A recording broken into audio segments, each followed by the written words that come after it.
Bab 99, Penjaga, 1. Jangan lupa like dan subscribe, agar kami makin semangat upload lebih banyak. Setelah menarik Narisa, yang menempel di punggungnya, lebih dekat, Yujin membuka tudung jubahnya. Dia juga memanggil roh angin untuk menjaga sekelilingnya. Selain itu, dia mendirikan perisai mana dan bahkan menggabungkan beberapa mantra pertahanan. Menanggapi persiapannya, Christina juga mengucapkan mantra sucinya sendiri. Jenis mantra ini sebenarnya lebih unggul dalam hal pertahanan dari sihir lain dari kelas yang sama. Setelah memeriksa jarak penghalang yang telah dilemparkan Christina ke mereka, Yujin memberitahunya, pastikan untuk tetap di belakangku. Ya, jawab Christina tanpa keberatan. Bukankah dia terlalu ceroboh? Tapi pikiran seperti itu bahkan tidak terlintas di benaknya. Ketika sampai pada hal-hal seperti ini, Christina tidak akan berdebat dengan Yujin. Saat dia berjalan ke depan, Eugene meletakkan kedua tangannya di dalam jubahnya, tapi dia tidak mengeluarkan senjata apapun sebelumnya. Tepat ketika dia telah bergerak maju sedikit lebih jauh dengan penjagaannya masih terangkat, inderanya yang sangat tajam menangkap sesuatu. Tapi begitu ditangkap, ia melarikan diri. Tidak, itu tidak lolos, sebaliknya, itu berlari lebih dekat. Yujin tetap waspada, jadi tanggapannya segera datang. Dia mengeluarkan pedang dari jubahnya dan mengiris di udara. Dentang. Pedang itu patah saat bertabrakan dengan sesuatu. Mengabaikan pecahan logam yang hancur yang telah dikirim terbang, Yujin mengeluarkan tangan kanannya, yang masih ada di jubahnya. Mana yang meledak pada saat tabrakan kemudian diserap oleh pedang Devouring Asphael. Kiyah. Narisa menangis mendengar ledakan yang tiba-tiba itu. Yujin berhenti membawa Narisa dan melemparkannya ke roh angin, yang menjauhkannya dari pertarungan. Christina juga segera mengangkat tongkatnya dan menutupi Narisa dengan perisai cahaya. Sekarang tubuhnya bebas dari bebannya, Yujin menyerbu ke depan tanpa penundaan. Sosok Guardian, yang mengenakan jubah tua, tertangkap di depan matanya. Pedang Asphael yang terentang melompat dan tersentak saat itu mengalihkan serangan yang akan datang. Kelalang. Ada suara benturan logam dengan logam, tapi Asphael tidak pecah seperti pedang pertama. Namun Guardian juga menolak untuk mundur. Alih-alih terus menyerang, Guardian menyiapkan pedangnya sambil menunggu serangan Yujin. Asphael menggali alur di tanah saat Yujin berlari ke depan. Kemudian pedang itu menyerang ke atas dengan ledakan mana yang eksplosif. Pedang Guardian bergerak untuk menghadapi serangan itu. Suara mendesing. Sebelum ledakan itu bisa menelan Guardian, pedang yang diayunkan mengiris melalui ruang yang sekarang kosong saat serangan itu ditarik. Pedang itu. Suara The Guardian terdengar di dalam kepalanya. Tanpa mengayunkan pedangnya lebih jauh, Yujin mundur selangkah. Itu pedang pemakan, Asphael. Yujin tidak menanggapi. The Guardian memandang Yujin dengan tenang sebelum melanjutkan berbicara. Sejak kapan klan Leonhardt mulai melindungi elf pengembara? Mengapa kamu tidak menunjukkan wajahmu terlebih dahulu dan kemudian berbicara kepadaku dengan keras? Yujin berkata menantang. Jantungnya berdebar mengantisipasi. Yujin menghaluskan ekspresinya dan menempatkan Asphael kembali ke dalam jubahnya. Saat dia melakukannya, bibirnya bergerak sedikit. Ho, melihat gerakan bibirnya, Guardian menghela nafas kecil. Setelah menatap Yujin selama beberapa saat, dia terkekeh dengan senyum di wajahnya.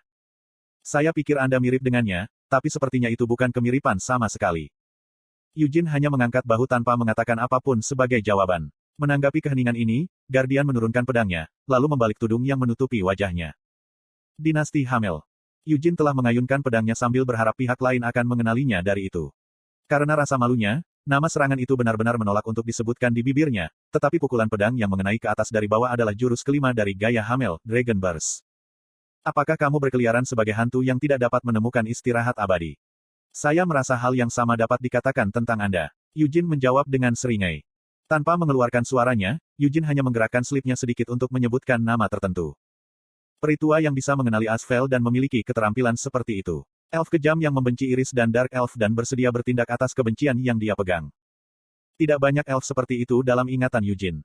Kerudungnya diturunkan, Guardian yang terungkap memiliki rambut hijau kusam, wajah yang begitu cantik tidak jelas apakah pemiliknya laki-laki atau perempuan, dan bekas luka di satu pipi. Nama elf ini adalah Signard. Apa tujuanmu di sini? Signard bertanya, tidak lagi berbicara dengan suara mentalnya. Saat dia menyelipkan pedangnya kembali ke sarungnya, dia secara terbuka menatap Yujin dan Narisa. Kemudian tatapannya beralih ke Christina. Dia kemudian menatap Christina untuk beberapa saat. Sama seperti bagaimana Yujin mengenali Signard, Signard telah mengenali bahwa Yujin adalah Hamel. Dengan kata lain, Signard juga akrab dengan Anise sejak 300 tahun yang lalu. Tidak, bukankah konyol menanyakan itu padamu, gumam Signard pada dirinya sendiri sambil berbalik. Dia tidak menyuruh mereka untuk mengikutinya, tetapi Yujin membuntuti di belakang Signard bahkan tanpa mengajukan pertanyaan apapun. Apakah dia seseorang yang kamu kenal? Christina berjalan ke sisinya dan bertanya. Karena belum sepenuhnya memahami situasinya, Narisa masih terlalu takut untuk berbicara. Jika itu adalah seseorang yang saya kenal, apakah dia akan menyerang saya sejak awal? Eugene menunjukkan. Namun, dia berhenti menyerang, bukan. Christina menunjukkan. Setelah melihat penampilan kita, sepertinya dia menyadari bahwa itu salah paham, kata Eugene menggoda sambil melirik wajah Christina. Itu juga membantu penampilanmu menyerupai seseorang. Christina tersenyum tipis dan menganggukkan kepalanya. Itulah satu-satunya tanggapannya terhadap kata-katanya. Tanpa bertanya lebih jauh, Christina merangkul bahu Narisa yang gemetar dengan ekspresi menenangkan di wajahnya. Saat mereka berjalan maju, pemandangan di sekitar mereka tampak berputar. Mereka baru saja melewati mantra penghalang yang begitu canggih sehingga sulit untuk mendeteksinya dari luar, apalagi mengganggunya. Tentu saja, ini bukan sesuatu yang mengejutkan. Ini adalah desa tempat elf pengembara berkumpul. Apakah ada tempat berburu yang lebih menggiurkan bagi para budak dan suku daripada tempat seperti ini? Dalam keadaan seperti itu, fakta bahwa lokasinya tidak diketahui bukan hanya karena keberadaan penjaga, tetapi juga berkat mantra yang melindungi desa dengan menyimpannya di tempat terpisah. Untung kami membawa Narisa, pikir Eugene pada dirinya sendiri. Jika mereka tidak memiliki dia memimpin mereka, mereka akan dipaksa untuk berjalan melalui hutan besar ini untuk beberapa waktu. Tidak kusangka akan ada penghalang seperti ini, gumam Christina sambil melihat sekeliling dengan kagum. Bahkan ketika mereka berada tepat di depan penghalang, dan sekarang, setelah mereka melewatinya, mereka masih tidak merasakan kejanggalan. Eugene juga merasakan hal yang sama. Dalam hal sihir, level Eugene telah melampaui lingkaran kelima. Sebagai aturan umum, penyihir dari lingkaran kelima atau lebih tinggi diklasifikasikan sebagai penyihir menengah. Namun, dengan indera mana Eugene yang sensitif dan pengetahuan yang dia peroleh dari witchcraft, dia tidak hanya berada di level penyihir menengah.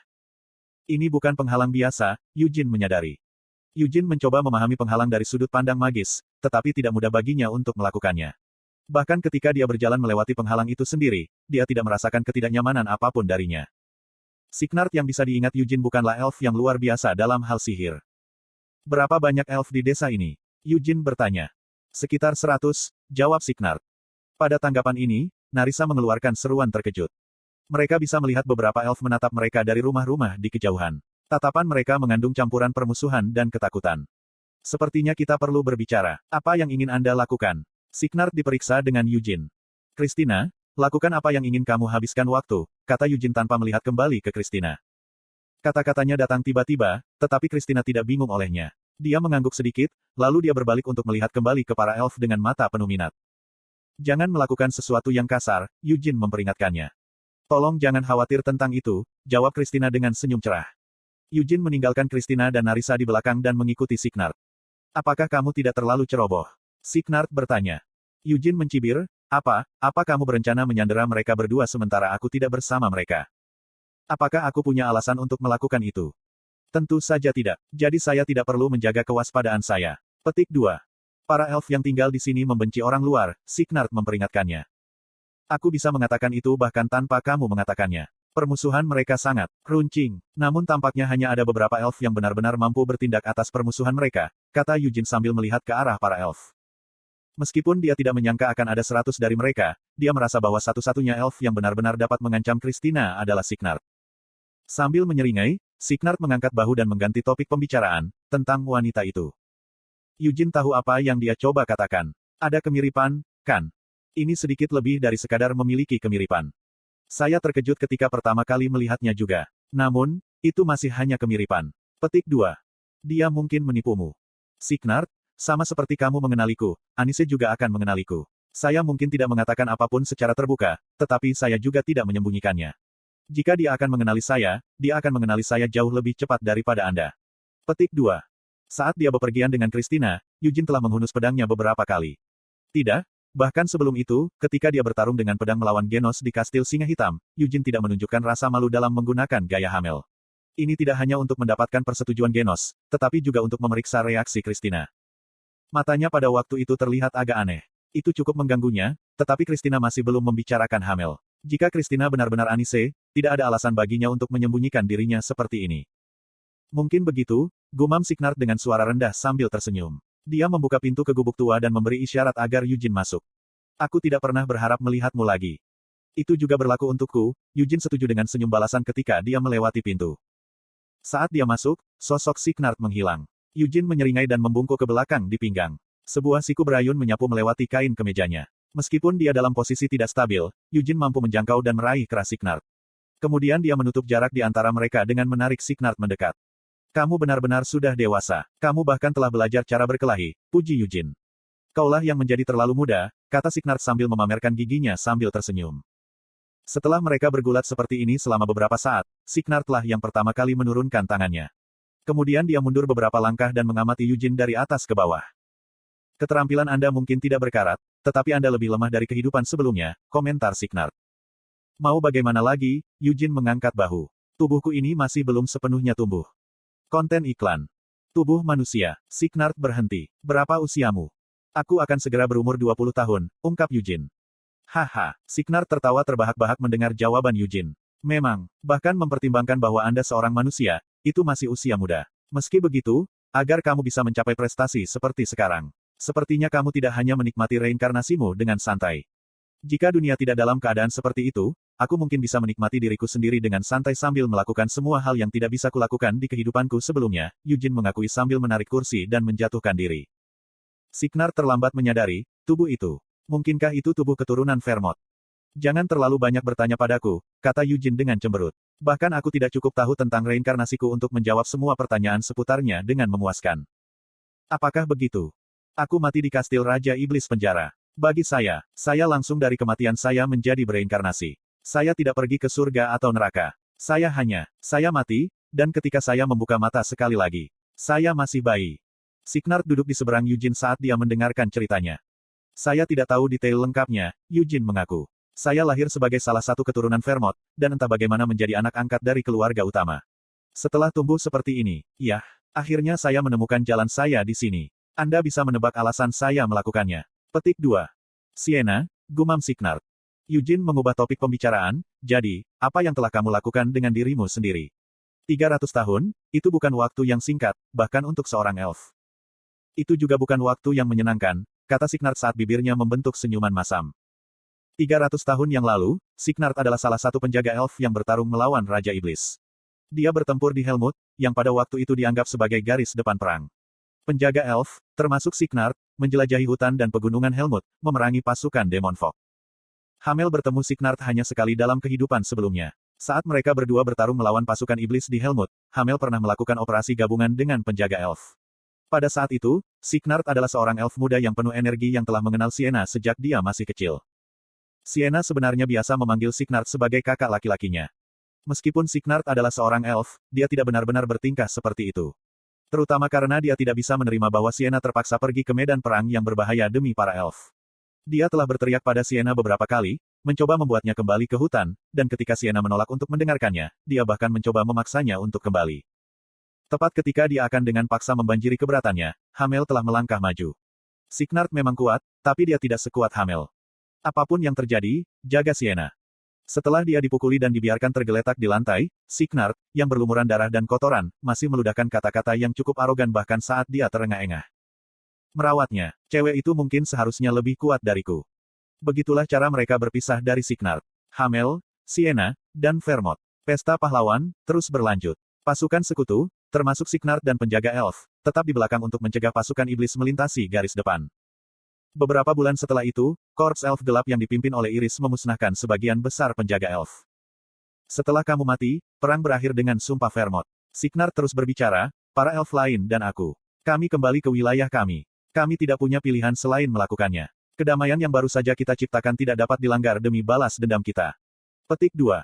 Sumpah yang disumpah 300 tahun yang lalu adalah belas kasihan dari Raja Iblis. Baik Raja Iblis penjara maupun Raja Iblis kehancuran tidak berada dalam posisi di mana mereka perlu membuat janji seperti itu. Tempest tidak mengatakannya, tapi pertempuran terakhir yang terjadi di kastil Raja Iblis penjara jauh dari pertarungan yang setara. Bahwa pertempuran belum diputuskan dengan segera adalah karena Vermont ada di sana, tetapi jika Raja Iblis kehancuran juga bergabung, bahkan Vermont tidak akan mampu bertahan dan melarikan diri dari situasi seperti itu. Namun demikian, Raja Iblis dari penjara masih bersumpah seperti itu. Vermont, Anise, Sienna, dan Molon semuanya lolos dari maut.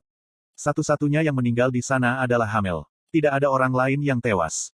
Dengan itu, perang berakhir. Vermont kembali ke Kekaisaran Kiel dan menjadi duke, Molon mendirikan kerajaan Ruher di utara, Anise menjadi Sein di Yuras, dan untuk Sienna. Gadis itu, dia kembali ke wilayah elf dan menghadiri upacara peringatan, kenang Signard. Petik 2. Layanan peringatan. Eugene mengulangi. Jiwa para elf yang mati, di luar, akhirnya kembali ke pohon dunia, Signard mulai menjelaskan. Ini adalah prinsip inti dari kepercayaan elf. Di tengah domain elf berdiri pohon peri berusia 1000 tahun. Para elf menyebut pohon peri raksasa ini, pohon dunia, dan mereka percaya bahwa jiwa semua elf yang telah meninggal, termasuk nenek moyang elf mereka, tinggal di pohon itu. Dengan berakhirnya perang, wilayah elf mengadakan upacara peringatan bagi para korban. Meskipun Sienna tidak terlahir sebagai elf, dia adalah bagian dari keluarga elf. Juga, dia berhasil memberikan lebih banyak balas dendam pada musuh untuk kita daripada orang lain. Ketika tersiar kabar bahwa Iris dan Korps Dark Elf-nya telah memusnahkan para penjaga elf, Sienna telah merobek rambutnya saat dia berteriak putus asa. Ah! Sienna berteriak sampai tenggorokannya bengkak dan dia menangis darah. Kemarahan dan kebenciannya telah menyebabkan mananya menjadi liar, mengguncang langit dan bumi.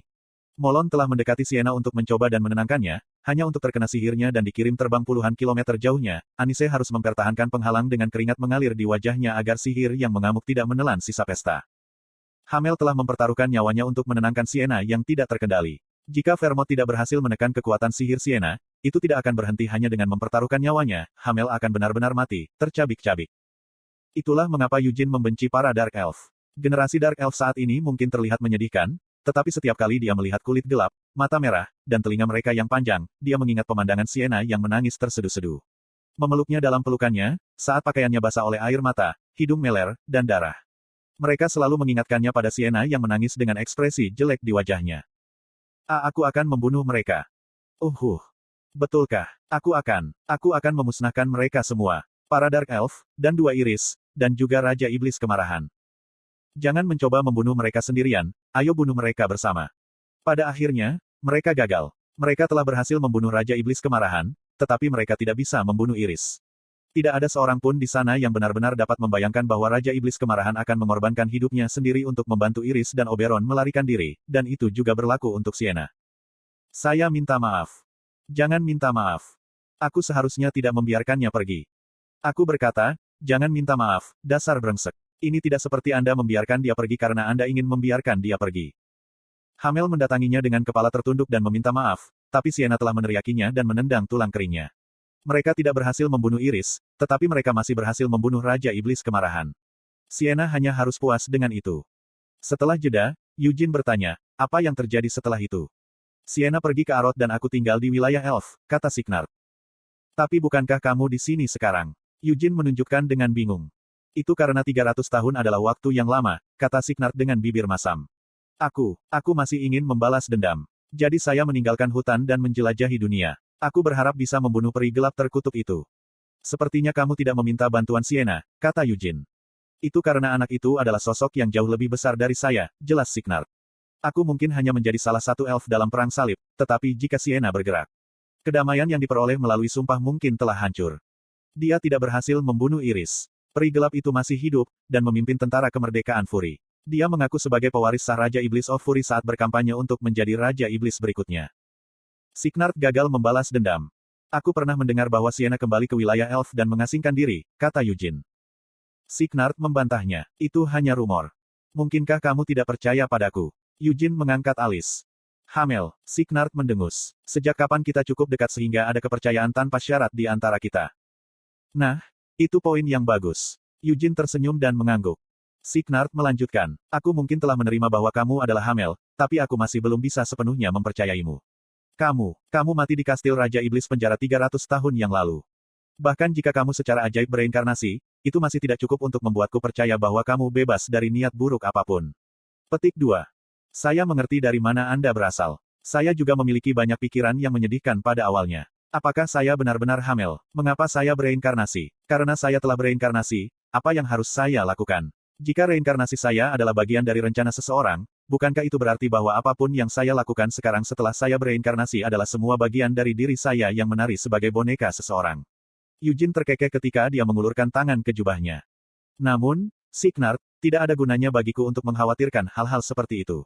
Saya Hamel. Selama saya yakin akan hal itu sudah cukup bagi saya. Apa yang saya inginkan dalam kehidupan saya sebelumnya sebagai Hamel? Aku ingin membunuh semua Raja Iblis. Dan aku yang sekarang, aku masih menginginkan hal yang sama. Aku akan membunuh semua Raja Iblis. Raja Iblis penjara dan Raja Iblis kehancuran akan mati di tanganku. Aku juga akan memusnahkan semua demon folk yang membuat keributan di Helmut. Signard terdiam. Masalahnya adalah ini. Jelas apa yang saya inginkan, tetapi menyelesaikannya terlalu sulit. Atau setidaknya itu terlalu sulit bagiku saat ini, gumam Eugene. Ini bukan hanya sulit, itu tidak mungkin, balas Signard. Tidak, itu bukan tidak mungkin, Eugene menyangkal sambil bangkit dari kursi. Dia memelototi Signard tanpa menarik tangannya dari jubahnya. Ini sangat sulit sehingga mungkin hampir tidak mungkin, tetapi itu bukan tidak mungkin. Aku bisa melakukan itu. Aku pasti akan melakukannya. Signard terdiam. Eugene mendesaknya, Signard, aku harus bertemu dengan Sienna. Dia sudah mati, Signard menjawab dengan suara pelan, hanya untuk Eugene tertawa terbahak-bahak. Jangan mengatakan omong kosong seperti itu, Eugene mengutuk saat dia mengeluarkan daun pohon dunia yang telah disimpan di dalam jubahnya. Setelah melihatnya, mata Signard bergetar hebat. Dia terkesiap. Apakah itu? Jika seseorang memberitahu saya bahwa Sienna meninggal, saya tidak akan percaya sampai saya secara pribadi melihat mayatnya. Jadi jika Anda ingin meyakinkan saya bahwa dia sudah mati, bawakan saya tubuhnya. Atau setidaknya bawa aku ke tempat mayatnya disimpan, tuntut Eugene. Tangan Eugene yang lain belum muncul dari dalam jubahnya. Signard tidak bisa merasakan niat membunuh yang datang dari Eugene, tapi dia tahu bahwa Eugene masih bisa mengayunkan pedang padanya bahkan tanpa niat untuk membunuh. Tidak seperti di kehidupanku sebelumnya, aku telah belajar sedikit sihir, ungkap Eugene. Penghalang di sekitar desa ini adalah sesuatu yang bahkan tidak bisa ditiru oleh penyihir biasa. Jika Anda ingin meyakinkan saya bahwa dia sudah mati, maka Anda harus terlebih dahulu menjelaskan kepada saya tentang penghalang desa ini. Penghalang ini, yang membuatnya adalah Sienna, bukan? Eugene bertanya. Signard menghela nafas panjang sebelum bangun.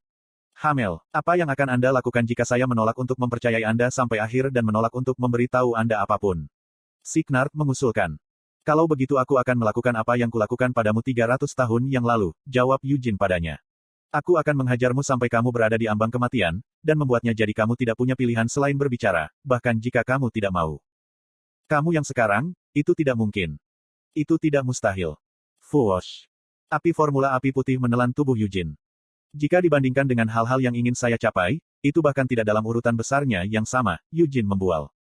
Bisakah dia menang jika dia bertarung dengan Signard? Jika dia menggunakan semua yang dia miliki, pedang cahaya bulan, pedang pemakan, tombak naga, petir, pedang badai, dan pedang suci, maka ya.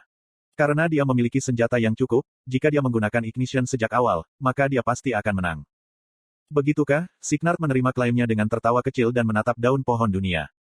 Akhirnya, dia berkata kepada Eugene, ikuti aku.